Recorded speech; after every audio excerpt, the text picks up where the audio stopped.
नरेंद्र मोदी देशेर प्रथम अकंग्रेसी प्रधानमंत्री जिनी एकटाना परपर 10 बार लालकेल्ला थेके जातीय पताका उत्तोलन करलेन।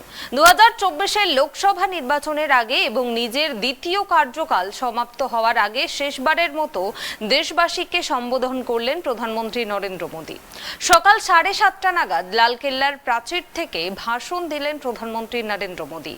लोकसभा निर्वाचनेर आगे भविष्यतेर जोन्नो देशेर लक्ष्य आगामीकाल देशबासी কাছে তুলে ধরলেন তিনি।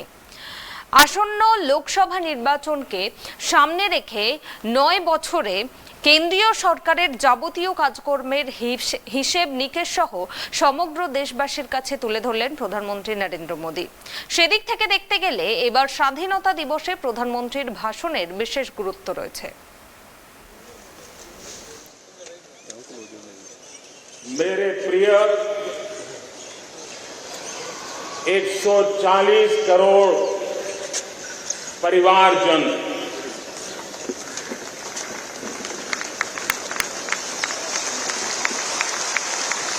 दुनिया का सबसे बड़ा लोकतंत्र, और अब बहुत लोगों का अभिप्राय है कि जनसंख्या की दृष्टि से भी हम विश्व में नंबर 1 पर है। इतना बड़ा विशाल देश, 140 करोड़ देश कि मेरे भाई बहन, मेरे परिवारजन आज आजादी का पर्व मना रहे हैं। मैं देश के कोटि कोटि जनों को, देश और दुनिया में भारत को प्यार करने वाले, भारत का सम्मान करने वाले, भारत का गौरव करने वाले कोटि कोटि जनों को आजादी के इस महान पवित्र पर्व की अनेक अनेक शुभकामनाएं देता है। मेरे प्यारे परिवारजन, पूज्य बापू के नेतृत्व में असहयोग का आंदोलन, सत्याग्रह की मूवमेंट और भगत सिंह, सुखदेव, राजगुरु जैसे अनगिनत वीरों का बलिदान, उस पीढ़ी में शायद ही कोई व्यक्ति होगा जिसने देश की आजादी में अपना योगदान न दिया। मैं आज देश की आजादी के जंग में जिन ने योगदान दिया, बलिदान दिए, क्या किया है, तपस्या की है, उन सबको आदरपूर्वक नमन करता हूं, उनका अभिनंदन करता हूं। आज 15 अगस्त महान क्रांतिकारी और अध्यात्म जीवन के ऋषितुल्य प्रणेता श्री अरविंदो की 150वीं जयंती पूर्ण हो रही है। ये वर्ष स्वामी दयानंद सरस्वती के 150वीं जयंती का वर्ष है।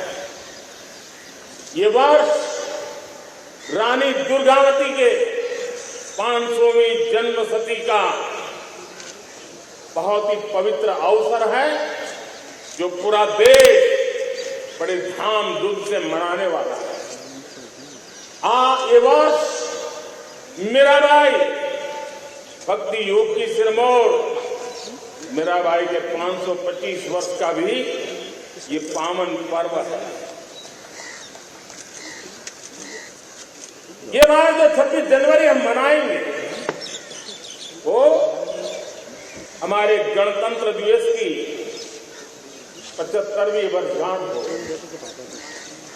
अनेक प्रकार से अनेक अवसर, अनेक संभावनाएं राष्ट्र निर्माण में जुटे रहने के लिए पल पल नई प्रेरणा, पल पल नई चेतना पल पल सपने, पल पल संकल्प, शायद इससे बड़ा कोई अवसर नहीं हो सकता।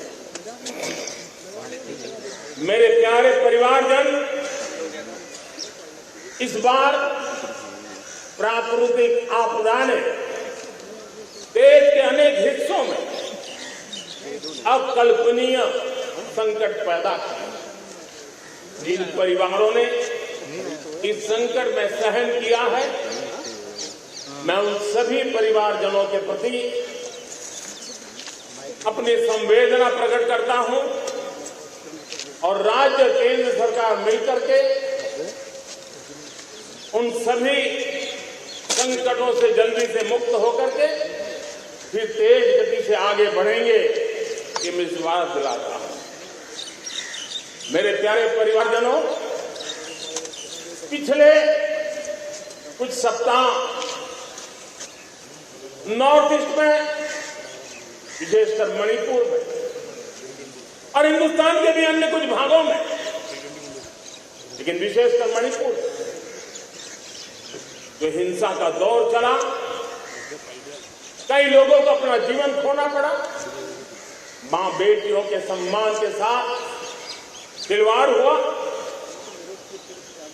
लेकिन कुछ दिनों से लगातार शांति की खबरें आ रही हैं। देश मणिपुर के लोगों के साथ है। देश मणिपुर के लोगों को पिछले कुछ दिनों से जो शांति बनाए रखी है, उस शांति के पर्व को आगे बढ़ाए और शांति से इस समाधान का रास्ता निकलेगा और राज्य और केंद्र सरकार मिलकर के उन समस्याओं के समाधान के लिए भरपूर प्रयास कर रही है, करती रही है। मेरे प्यारे परिवारजनों, जब हम इतिहास की तरफ नजर करते हैं तो इतिहास में कुछ पल ऐसे आते हैं जो अपनी अमिट छाप छोड़ करके जाते हैं और उसका प्रभाव सदियों तक रहता है। और कभी कभी शुरुआत में वो बहुत छोटा लगता है, छोटी सी घटना लगती है, लेकिन वो अनेक समस्याओं की जड़ बन जाती है। हमें याद है 1000-1200 साल पहले इस देश पर आक्रमण हुआ। एक छोटे से राज्य के छोटे से राजा का पराजय हुआ, लेकिन तब पता तक नहीं था कि एक घटना भारत को 1000 साल की गुलामी में फंसा दी और हम गुलामी में जकड़ते गए। जो आया लूटता गया, जो जिसका मन चाहा हम पे आके सवार हो गया। कैसा विपरीत काल रहा होगा वो 1000 साल।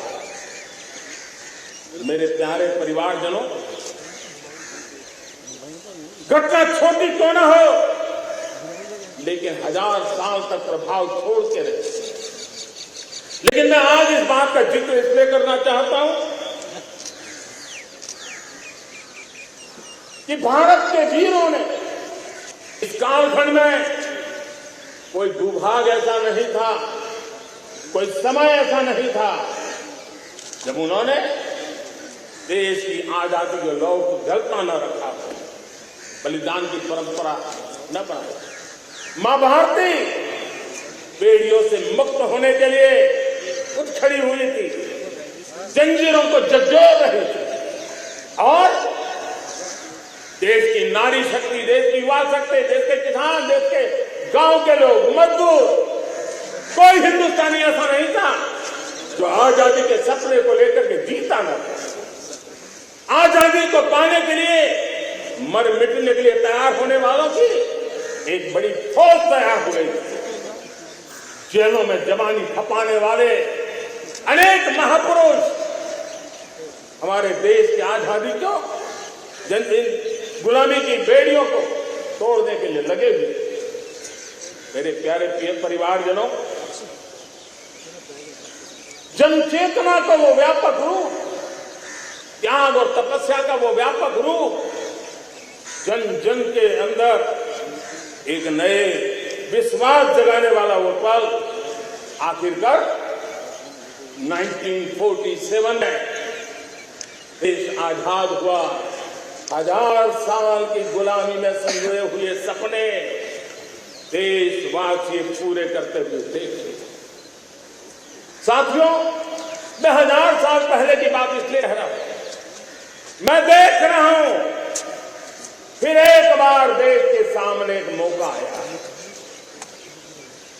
इस ऐसे कालखंड में हम जी रहे हैं, ऐसे कालखंड में हमने प्रवेश किया है और ये हमारा सौभाग्य है कि भारत के ऐसे अमृत काल में, ये अमृत काल का पहला वर्ष है। या तो हम जवानी में जी रहे हैं या हम मां भारती की गोद में जन्म ले चुके हैं।